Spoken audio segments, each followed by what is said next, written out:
Andrew McCART, IFL TV in association with MTK Global. It's lockdown, but I'm delighted to be joined by Kieran Smith. Kieran, first and foremost, how are you coping with all this that's going down at the moment? I'm coping as well as I can be. Just try to follow the same as everybody else. Just training for home and doing what I can do in the meantime until such times as all this is over and done with. You mentioned there you're training from home.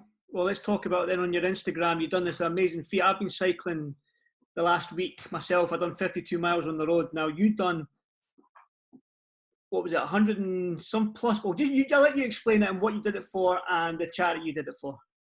Right, so what actually happened was I had a strength and conditioning guy that I know, Jonathan Payne.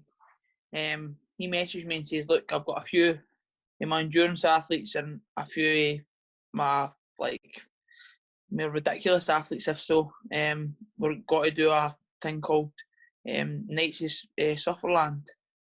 And it's 10 Sufferland videos back to back, which is an app. Sufferland's an app for which cyclists use for cycling conditioning. Mm-hmm. So you're meant to do one session, and but this challenge is like doing 10 sessions back to back, and it's like routes to Tour de France and stuff like that. So it's quite grueling, like, and I'd actually already said aye before I even jumped into it. To be honest, I said aye, no problem, no bother. Then I looked into it, and I was like, that's a tough challenge. And I realised that it's got to be 11 hours 34 minutes all in, and I was like, it's too late to back out now. And then I spoke to my girlfriend and stuff about it, and like, I read online, and they're like, if you can, you should raise money for charity if you do this. And I was like, that's quite a good idea. So I just put it on Facebook, and a couple of my mates got back to me, and they got back with their suggestions of charities, and I thought it's only fair if I pick out a hat, because I had a couple of charities that like have directly helped my mates, so it'd be unfair to just pick one out of them. So I was like, I've got to pick out a hat, and it turned out to be Simba charity. I ended up doing it for, and I raised a few quid. I'm going to donate, because I joined the link. It's Simba's a charity for parents that have lost a child, isn't it? Yeah. So it's a good charity, a very good charity. I'm going to go and donate right now. What I'll do, Kieran, is at the bottom of this interview on YouTube, I'll put a link in the description box, so if people want to go and donate, they can, because you didn't tell me how far you did, and you didn't tell me how long it took you. How many miles did you actually do? I done all in 184.8 miles. In 11 hours? At 10 hours. The 11 hours 34 minutes was 10 minutes rest, so it's a conditioning session for an hour, and then it's 10 minutes rest. All the videos are different, so basically some of the videos were 55 minutes and stuff like that, and Jonathan Payne was the organiser of it all, and he got to pick. So there's loads of different conditioning sessions, and out of I think it's like 30 videos you have to pick to make it up to the 10 hour schedule. So he picked 10 videos, and he put an hour and 45 minute video at the very end of it. So that was brutal, to be honest. But it was good mental challenge. It was a good mental challenge. Definitely, mate. Like I said to you, I've been cycling. I've done 52 miles 2 days ago, and then I've done another 33 miles today up around Gullen and stuff like that on the east coast of Scotland. Trust me, it's a lot better on the road though than sitting in your living room doing it. I bet it is, mate. But at least you can watch TV. I did 70 miles a couple of weeks ago around the back of the Pentlands and stuff, tuned into in Edinburgh and back through Maui, and it's grueling, it's tough, but at least you're seeing things, and at least you're out in the fresh air, and all the rest of it, just spinning and going nowhere. Exactly, but that's very, very true, man. Just looking at your window or looking at the TV must be grueling. But do you want to talk some boxing? Let's talk boxing. Let's talk boxing. And 2020 was going to be your year. I mean, everyone in Scotland, especially MTK Scotland, with Danny Vaughan and all this sort of thing. Kieran Smith, he needs the big name now. You've done your apprenticeship. This year was going to be your year. Yep. Before this sort of coronavirus and this pandemic happened, what kind of conversations did you have with MK? Were you destined for a big fight? Because I know MTK Scotland was going to have a show on April 11th, I think it was, near Motherwell. what was the conversations with MTK and yourself going forward? I think that show actually got kind of, because a few of the fighters were got to be on the Josh Taylor card. That show ended up getting put off, I think. All right. And well, the latest, the kind of latest that was for me was there was got to be push bids for me against Fowler and McCART against Fitzgerald. But I don't know what the situation with that at all is now, with obviously the coronavirus and the Scott Fitzgerald situation. So I just basically, I think everybody's in the same boat. Nobody knows when boxing's going to return, but we need to wait and see when boxing does return to see what the British Boxing Board of Control are saying after this, to see where we are. When you said the purse bids there for you and Fowler, was there going to be were people putting your name in the hat to fight Fowler next, or what was that for? Was that for some sort of minor title, or what was that? But it was for a British title eliminator. All right. You Final eliminator for the British title. You against Anthony Fowler? Yeah. That's, again, I've said to you many times, Kieran, that's the fight you need. I think you've served. Am I right? Is it okay for me to say you've served your apprenticeship now? You need these fights now. Oh, definitely. Yeah, definitely. I want fights that's going to push me forward, and the other fights that are going to push me forward. And any of the top names, you know what I mean? The British title, Commonwealth title, like at that level, like that's the kind of level I want to be fighting at. I don't want to be fighting in these small hall shows anymore. I want to like prove myself on the big stage. Well, I want to talk about, I mean, your division's quite hot domestically. You mentioned a couple of the names, McCART, you mentioned Fitzgerald, you mentioned Fowler.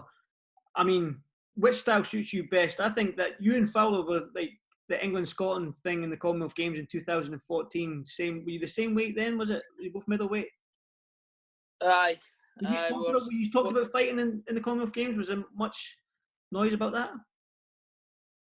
Nah, to be honest, the thing with the Commonwealth Games was this, to me, it was probably a good thing for me turning pro, because I fought and I just totally lost my head when I seen the Scotland crowd. I was like, it wasn't myself fighting. I never used my boxing ability at all. I just went in for a fight, and it was just basically the crowd took me away, and I now know not to ever let that happen to me, and it's proved it, and it's been proven now where I've fought in big stages like the Hydro, and I managed to land lucky, fighting just before Burns, and like that's not really a thing for me anymore. I don't let the pressure of crowds or anything like that. I don't care about anything like that anymore. Again, that's a good thing. I mean, they say these sort of things on defeats or losses. It's like a lesson. Did you take that as a lesson, that sort of Commonwealth Games, letting the crowd get to your head sort of thing, rather than a defeat? Aye. I took it as, like, at the time, obviously, I took it as a defeat. Everybody does, but then it's not until, because every boxer's the same. A loss is the end of the world. You know what I mean? And then a bit of time goes by, and you start reflecting on it, and you realise the positives that come out of it. And that was a major positive for me, especially turning pro, where I was going to be fighting in a lot bigger crowds a lot more often. You know what I mean? Well, I want to sort of keep your name out there as well, so I'm going to say this: like, when all this dies over and sort of like fights can get back on, we can get shows going again. Because I'll tell you one thing, I'm missing them, mate. I'm pulling my hair out. Whatever hair I've got left, I'm pulling it out, being stuck in this house. But Anthony Fowler, do you think that fight can? What are you going to say there? I wasn't going to say anything. I was saying you've got some cheek to be talking about here, man. Oh, mate, this is a lifestyle choice. I choose to be bald. For the last 10 years. The 10 years, mate, because I've got that perfect shaped ball head, mate. I've got a ball head. Everyone, I mean, I shoot the skinhead. But Anthony Fowler, is that the fight that you're hoping that can be made this year? Again, Anthony's that name.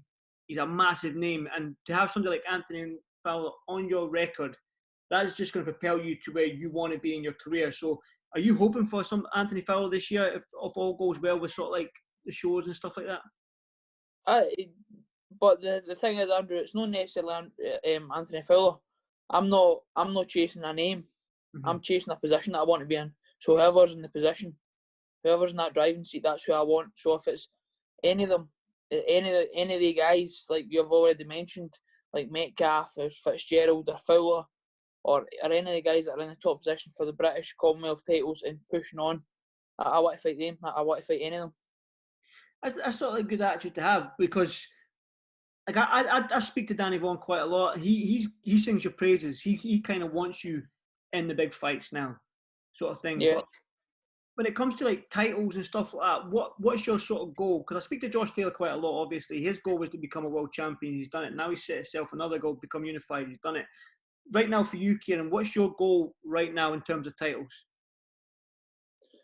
In terms of titles, I would probably say British and Commonwealth at the moment, and then moving on to European and World within the next couple of years.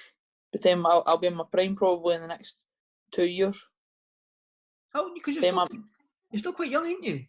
Ish. 26. 26. 26. 26.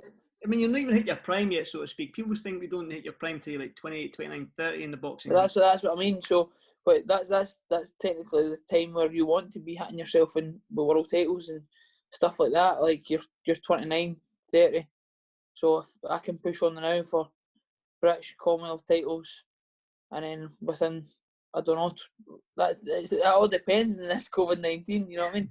But in the next, like, I don't want to talk too far ahead of myself, but the next like 24, 36 months, you could be pushing on European and world level. You know what I mean? We've seen crazy things happen, especially with MTK. Not crazy things, but we've seen MTK fighters get their shot. We've seen Luke Keeler against Andrade. Do you know what I mean? You just need to keep plugging away, and then of course, that's it. I think that I see the biggest one of that. Talking about just keep plodding away. It's still for Scotland. Josh Taylor's a massive talent, right? He was firing and he was flying from he came on the scene, and I genuinely knew he was the most talented guy out of us all by miles.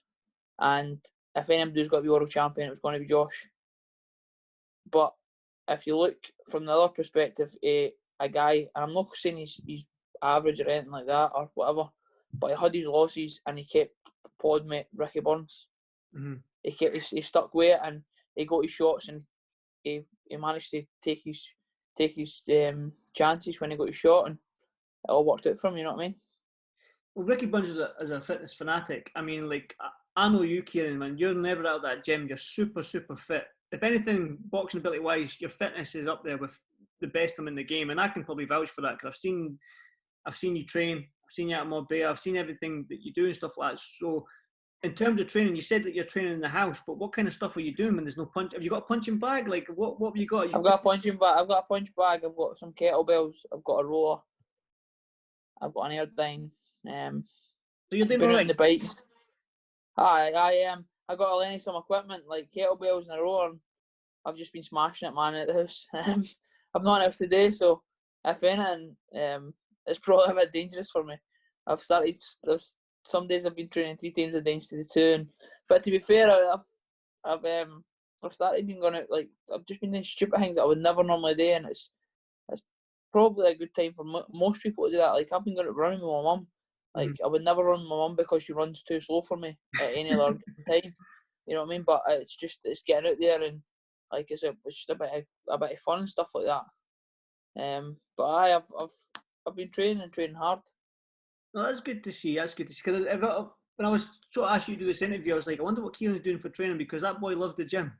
So I'm like in my head, like, what's this kid doing, man? But I'm glad you're doing your bits and pieces. Oh, I've got everything sorted out, mate. Definitely. The good stuff. I've got. Well, before I let you go, Kieran, man, like this year, what are you hoping for this year? Obviously, COVID-19's putting a lot of things on hold right now. But if you could have your way, if it shows, because Robert Smith said from the British Boxing Board of Control that he's working with authorities to try and get shows behind closed doors, I believe it is, for June and stuff like that. They can get medics and doctors involved and stuff like that. So if you can get involved, you don't think it will happen? No. What are you hoping for then this year? I spoke about this in an interview yesterday. That won't happen because you've got paramedics with the NHS that's like COVID-19 is not going to be over by June. They're not going to put stress on the paramedics and stuff like that to be out at boxing shows when COVID-19 is still going on. I don't think that's my view. I don't think. Do you think you'll fight this year, Kieran? Do you think you'll fight this year? I think I'll fight this year, but I think it's going to be the end of the year.